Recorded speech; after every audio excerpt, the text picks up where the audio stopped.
Hey, what's going on, everybody? It is Britton with Wittmer Rejuvenation Clinic, and today I'm with Marcus Seidel, and we are doing a quick little interview series, some testimonials, a little bit of feedback from our clients. And Marcus, we're excited to have you on today, bro. I'm excited to be here, brother. Yeah, man. You live out there in St. Louis. I'd love to hear, before we get too much into you, is how you actually got to know the clinic and potentially Jeff or Dr. Wittmer. Yeah, so Jeff actually is a personal friend of mine. His wife Courtney and I have been friends for over 20 years. I've known her since I think we met in high school. We've been friends, ran around with the same groups of people for a really long time, and our families are really good friends. Once her and Jeff got together, I of course got to know Jeff and became friends with Jeff. I think she might even be a little bit jealous that him and I might even be a little closer than her and I now.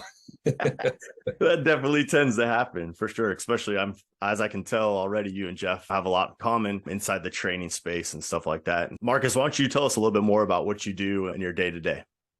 Yeah, for sure. As of right now, it'd probably be easier for me to tell you the things that I don't do because There it you go. take a lot less time. Yeah, I hear it. No, so I just opened a gym. It's a personal training gym here in St. Louis. It's called 2.0 Training Systems. I am obviously a personal trainer, so I do training out of the gym. I have a couple of trainers that work underneath me. I do contest prep. That's most of this journey started for me, at least as far as a career is concerned. I got into doing contest prep about a decade ago, give or take. So I work with a lot of fitness competitors, bodybuilders, etc. And then about half my business is just lifestyle people. And again, I do their nutrition online, but then I also have the in-person training component and then the gym. As a profession anyway, that's pretty much it. Cool. That's awesome. I'm excited to dive in a little bit more about your experiences so far with that and potentially how your experience with the clinic will potentially evolve into those atmospheres as well. One of the things I do want to bring up is we do like to talk about specifically the prescriptions you are on. Gives us an idea, and that way our audience can get a little bit with what you're currently taking. If you don't mind sharing what you're currently taking from the clinic right now. Yeah, no, of course, I don't mind at all. So the primary thing that I'm taking, which is most common with any kind of hormone replacement clinic, is testosterone. I'm using 200 milligrams weekly of testosterone and anthate. And then I get the blood work done about quarterly so that Dr. Wittmer has documentation of all that so he can see if anything needs to be adjusted. That keeps my testosterone about in the normal ranges. Aside from that, I'm using DHEA. That's another thing on the blood work that showed a pretty big deficiency, which I've always had that problem, or at least in throughout my career as a bodybuilder. Specifically, when I started getting regular blood work done, I always noticed my DHEA was always pretty low. And so it's pretty helpful for me to have the prescription for that as well. But right now, those are the two things that I'm taking through the clinic. Cool, man. So we did talk a little bit before we started that you had some experiences in the past before joining the clinic with whether it was self-medicating. I'll let you touch a little more on that kind of stuff. But inside the bodybuilding realm specifically, I know that's a big topic, right? Tell us a little bit about essentially why you started using in the first place, and your goals and mindset there, and then what ultimately led you to the conversation with Jeff and Dr. Wittmer as far as joining the clinic side of things. Yeah, for sure. As I mentioned, I work with a lot of bodybuilders and competitors as a profession. I also compete as a bodybuilder, which of course is how that whole side of my profession got started in the first place. I've been doing that for a long time, and with bodybuilding just comes the usage of exogenous hormones. It's just a part of the game. If you're a baseball player, you've got your baseball bat and your glove and all of these different things. And then with bodybuilding, that's your gear. That's literally what we call it, gear. It's just a part of the sport. And I know in pretty much any other realm of society, it's a very taboo topic, especially in like professional sports. It's like the most obscene taboo topic. In bodybuilding, it's not really thought of that way. It's just a part of it. And there's definitely pros and cons to that. I think some people can for sure take it way too far. And then there's other people, because of the stigma surrounding it, that just think that it's a horrible thing that people should never do, and it's cheating and it's bad for you and blah blah blah. And there's truth to both sides, but I think when you get toward the middle, you realize it's okay to do if you're doing it responsibly, if you're taking things into consideration, and if there's a very specific goal attached to it, which of course, if you're a competitive bodybuilder like myself, there is. So yeah, I started using PEDs, we'll call them. Let's see, I would have been 22, so almost 14 years ago. I'll be 36 in exactly a month. March 2nd is my birthday. So My birthday's on Saturday and I'll be 36. So we're in the same boat. nice. Yeah, this bump. Yeah. So yeah, I've been cycling on and off of PEDs for a long time, which of course includes the use of testosterone. And I think that I've done it relatively responsibly, actually very responsibly in comparison to a lot of other people in my industry. However, there's still going to be consequences when you do those kinds of things, even if you do it responsibly. And those are consequences that you should go into it knowing you're probably going to be faced with. That consequence for me is my natural testosterone, my endogenous testosterone production is diminished pretty substantially. So now if I'm not using a cycle or something like that, my natural testosterone production is very low, which is, I was getting blood work done pretty routinely just to stay on top of like my different health markers. And in talking to Jeff and Dr. Wittmer, I started using them for the blood work, which of course determined that my testosterone was pretty much shut down. And in order to get that back to normal, that's why we started using the testosterone through the clinic. Was there a specific moment before you joined the clinic where you were like, man, maybe I should look at some other options with maybe some more professional options with this treatment? Was there like a specific moment or a specific trigger that kind of set you off as far as deciding to go that route?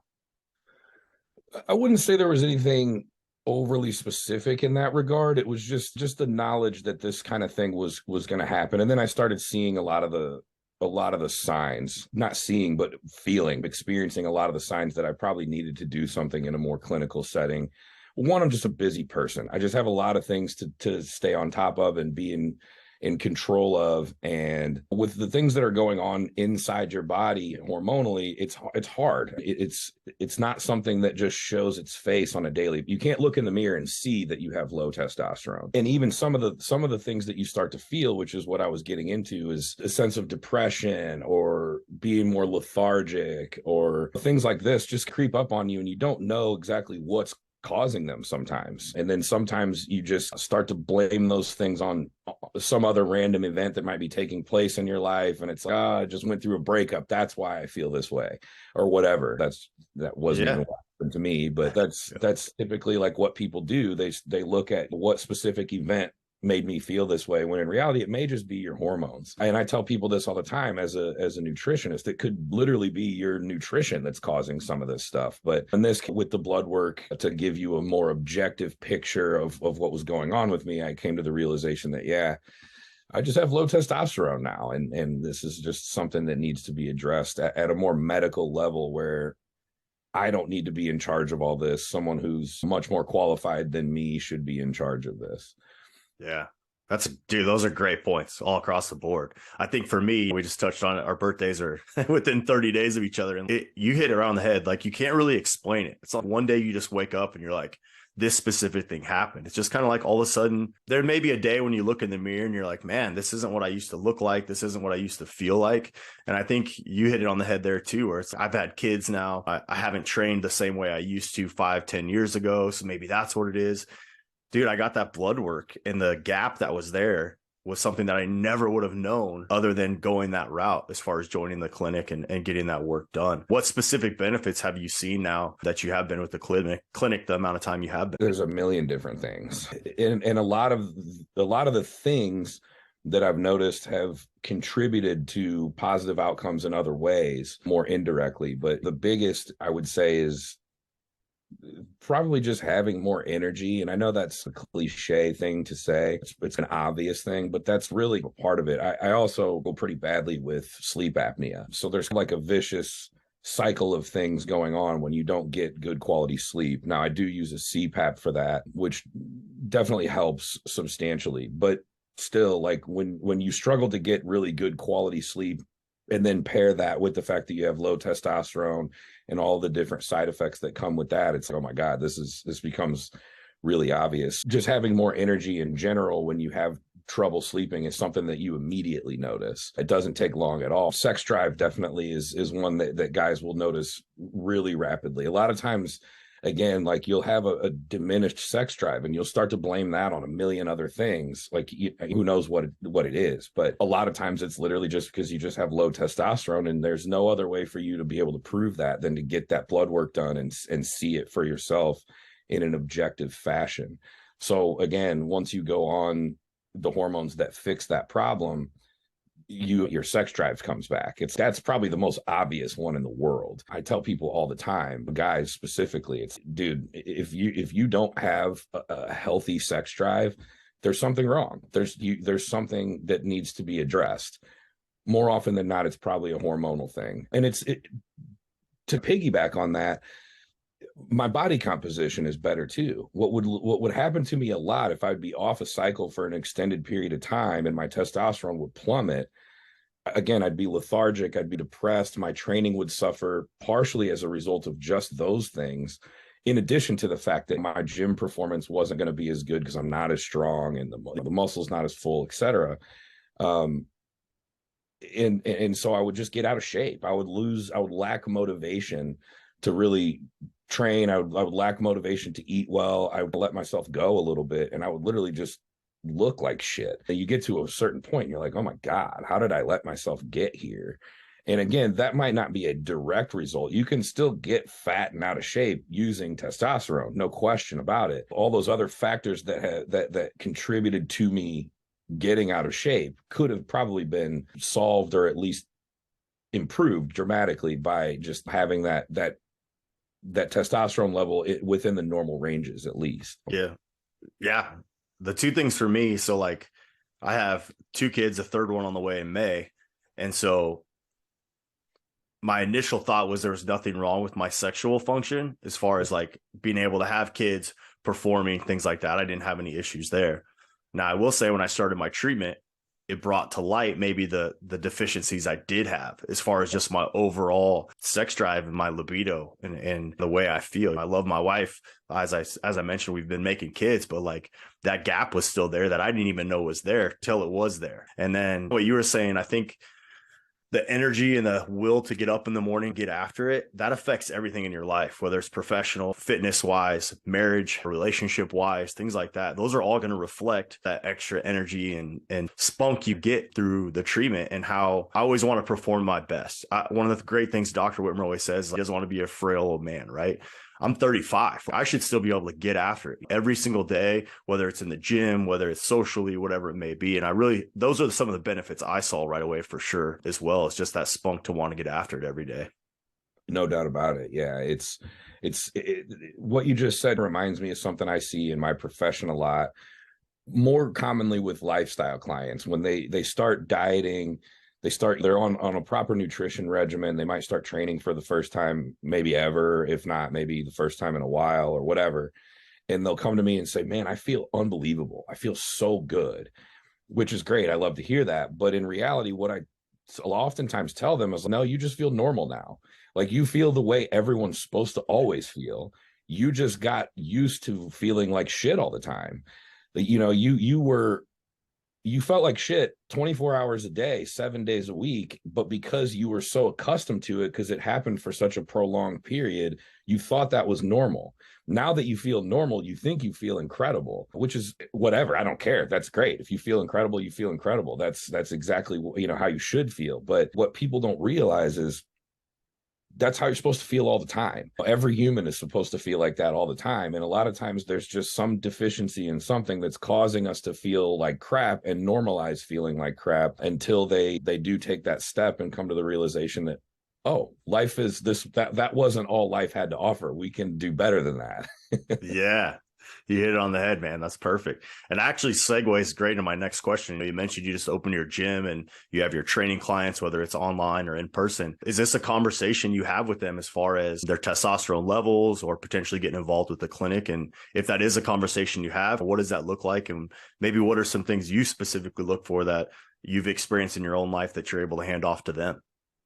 Yeah, no, it's a conversation that happens relatively frequently. Obviously, me working with a lot of bodybuilders, it's a conversation that's been going on forever because the hormone side of things is definitely a component of what I deal with them anyway. But it's become a bigger conversation with the non-competitor clients who maybe weren't ever who have no interest in ever using exogenous hormones or had never even considered it. Because I work with some people that are a little older, primarily people close to my age, but I have some clients in their 60s, 50s, 60s, and of course family members and stuff too who you encounter that start talking about all these different things that ail them. And I'm like, maybe you should get blood work done and look into some solutions to some of that stuff. Yeah, in my own experience with it has definitely contributed to those conversations, because pretty much anything that any of those clients have to say about, I don't know what it is, I'm sleeping 8 hours a night and I just still feel super tired all the time, or whatever it is, it's all stuff that I've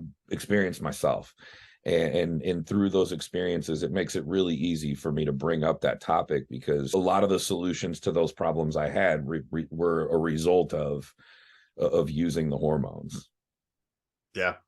And I think it probably naturally happens. You seem a lot like me. We're pretty outgoing. And so those conversations like, man, you just get after it every day. I know that's a specific conversation I had with a buddy recently where it was just like, man, you got something's different about you. Like, I see you working out more. I see you more involved in a lot of other things. And I told him, and it was what I love about the clinic is, so he took the steps. He did his first consultation. They got his blood work, and his blood work was actually like my dream blood work. Yeah, He has yeah. great numbers and all that. And like you said, then we start adjusting other things. Like, how are your other habits? What's your nutrition looking like? What's your sleep looking like? Things like that. And so I thought it was really cool how Dr. Wittmer even handled that conversation, where it was like, hey man, like specifically the clinic and what we provide, I don't think you need right now, but here's some other parameters to potentially start looking at, and come knock on my door again in 5 or 10 years when you start feeling a different way. But as of right now, you're a healthy guy. Let's keep it that way and keep getting after it.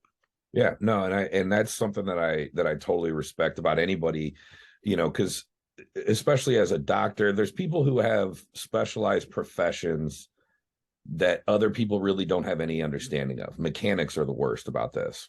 I don't know anything about fixing cars or anything. I could go into a mechanic shop and tell them I have XYZ problem.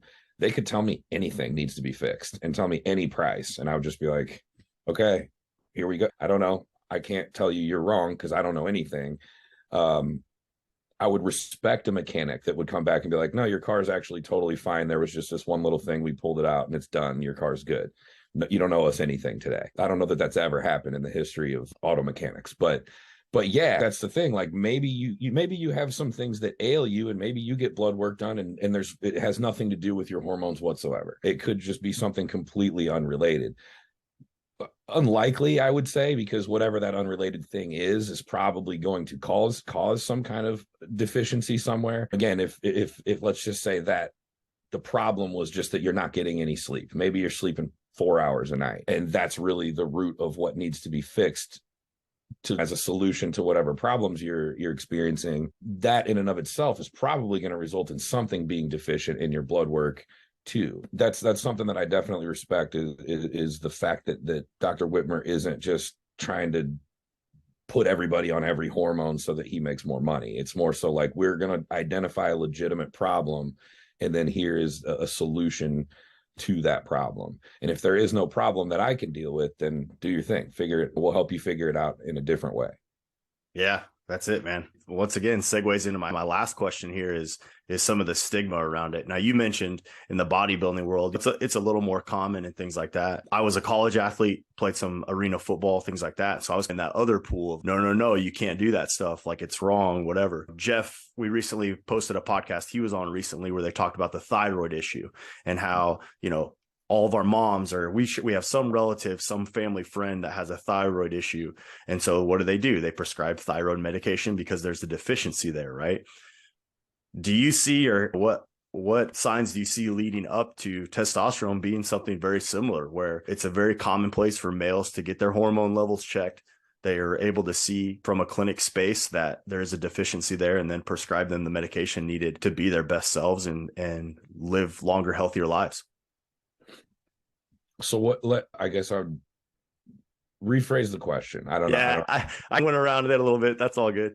You're But good. my main question is the stigma around it, right? Yeah.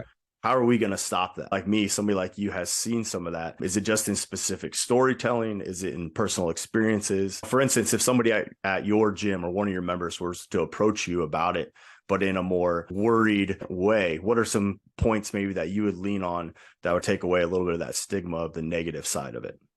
I think for one, I think just being transparent about having those conversations is the first thing, because a lot of people just don't want to talk about it. And even in bodybuilding, like I said, it's just a part of what you do in bodybuilding, but there's still a stigma even in bodybuilding. That's why they have like natural organizations, drug tested organizations, and there seems to be this like almost like backlash from the natural organization, or people who compete without using the hormones. They're like, oh, I didn't place very well, but I didn't use stuff, or because I don't take steroids, I don't cheat, blah blah blah. So that stigma even exists in bodybuilding, where it's the most prominent. There's no other industry where steroids are more common than in bodybuilding, of course, but there's still even a stigma there. And what tends to happen as a result of that stigma is people don't want to talk about it. Like I have friends that are like high profile top professional bodybuilders in the world that have been asked to be on podcasts and stuff that'll just come right out and say right away, I won't talk about hormones. I won't talk about steroids. I won't talk about PEDs. I won't discuss that. And it's okay. Like I get it. But at the same time, it's, I think the only way that we're going to start breaking that stigma a little bit piece by piece is to be more transparent about it. I think that conversation needs to be had. I think that conversation needs to be had with care, because I think that it could be really easy to mislead people into thinking, oh, it's totally safe for you to do whatever you want. It's fine. Just inject whatever hormones you want into your body. You're not going to have any problems. That's as big of a problem in bodybuilding as the opposite. And I know that's not a huge problem probably anywhere else, but either way, to destigmatize anything, you have to be able to speak out, speak up, and have the conversation to educate people more. I know when I did my first cycle, and again, that was self-medication. That was not under the care of a physician in any way. The first thing I did was like sat my parents down and told them like, hey, I'm going to be doing this. Here's a lot of the stuff that you've probably heard about it. And here's why all that's completely untrue, just to make them understand this isn't heroin. You know what I mean? That's not what that is. And I'm still talking about doing it myself without the care of any kind of a physician. You can do it the way I do it pretty safely. Most people don't, I will say, in bodybuilding. A lot of people take it way too far, which again is equally a result of people not being willing to transparently discuss it. But doing it in a clinical setting where you have a physician overseeing what you're doing and prescribing it legally, and doing it more objectively with the use of the blood work to prove that you legitimately have a deficiency here or there. We're not trying to turn you into the Incredible Hulk. We're trying to turn you into what a normal human is supposed to be. And right now you're deficient in that way. So yeah, I mean, with hormone replacement, I think the stigma just comes from people doing it on their own without the care of a physician, without the blood work, without any objective measures to necessitate any of those hormones. And of course, that's not what this is. That's not, if you're going to the Wittmer Clinic or any other clinic for that matter, you're not just going and seeing a meathead bodybuilder that's just injecting you with a bunch of different steroids. That's how it's like it couldn't be further from that. Yeah. Dude, you crushed that. That was actually what I was looking for. Sorry, it took us a little side road to get there, but that was exactly, I think, having the conversations around the benefits and all the good stuff that comes out of this. And we touched a lot on this interview. Marcus, I appreciate your time, man. Thank you so much for jumping on with us. And we look forward to having you again on in the future. Anytime. I appreciate it.